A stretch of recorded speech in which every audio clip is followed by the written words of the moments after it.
wika, isang mahalagang aspeto ng ating lipunan na patuloy na nagbabago sa panahon. Ito ay isang paksang nagbibigay diin sa kalagayan, pagpunlad at kahalagaan ng isang wika sa isang bansa.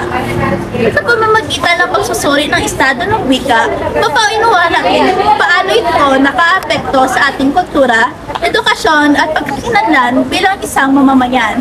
Sa advocacyang ito, tatalakayin ang mga aspeto ng wika, problema sa wika at solusyon upang mapanatili natin ang kahalagahan nito sa ating araw-araw na buhay at pagkakinlanlan bilang mga Pilipino.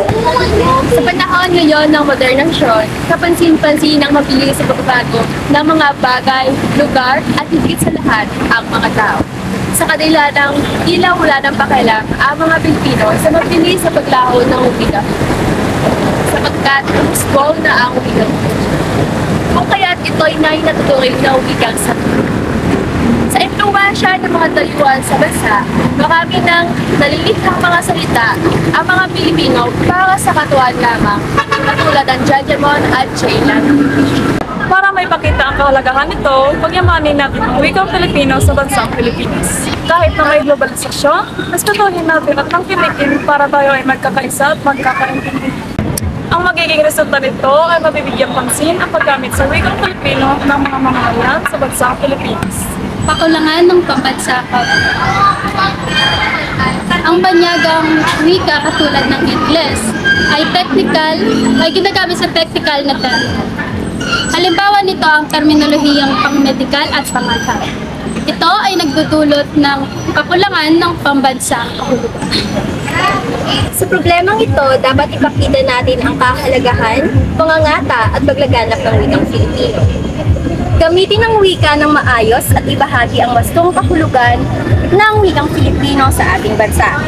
Ingatan at pagyamanin ang tamang kahulugan ng wikang pambansa para may maayos na pagkakaintindihan ng bawat mamamayan. Ang pag-aaral at pananaliksik sa wikang Pilipino ay hindi katulad ng mga banyagang wika katulad ng Ingles. May kahulugan sa aklat, tesis, pananaliksik at sustento sa pag-unlad ng wikang Pilipino. Pero marami sa atin ang hindi napapansin nito sapagkat marami sa atin ang tapat mag-aral at gusto ay pagmadalian dapat. Sa pamamagitan ng advokasyong ito, nahidayatin ang mga bata at mga mamamayan na magkaroon ng tamang pag-aaral sa ating wika, katulad ng pagbabasa ng mga tula o panonood ng mga gawang Pilipino, ng mga pelikula at ating hikayatin rin na kung may libreng oras, pumunta sila sa aklatan at magbasa ng mga pang-Pilipinong istorya. Maaring magbago ang paggamit at kahulugan ng mga salita. Halimbawa, ang selfie at hashtag ay mga banyagang salita na naging bahagi na ng pang-araw-araw na komunikasyon ng mga mararami sa atin. Hindi madali kunin ang salitang English. Ang Taglish ay isang ginagamit sa karamihan ng mga Pilipino.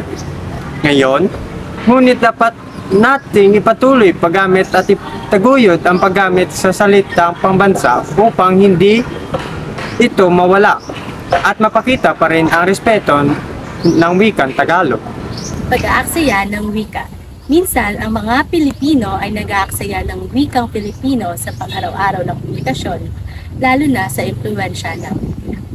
Maraming tao na ginagawang katuwa-tuwa ang ibang mga wika na kukuha sa internet, kung kaya't hindi nabibigyan ng pansin ang totoong wikang pambansa dahil nakakaluan nito ng mga salitang hindi katangi-tangi.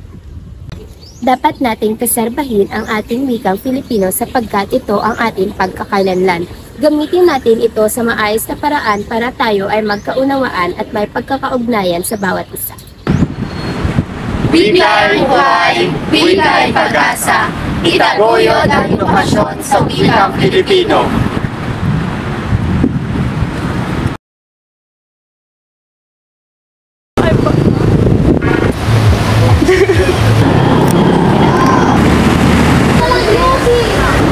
Ay, ma'am, pala ka? Like, Ay, gago sa araw-araw. 1, 2, 3, go!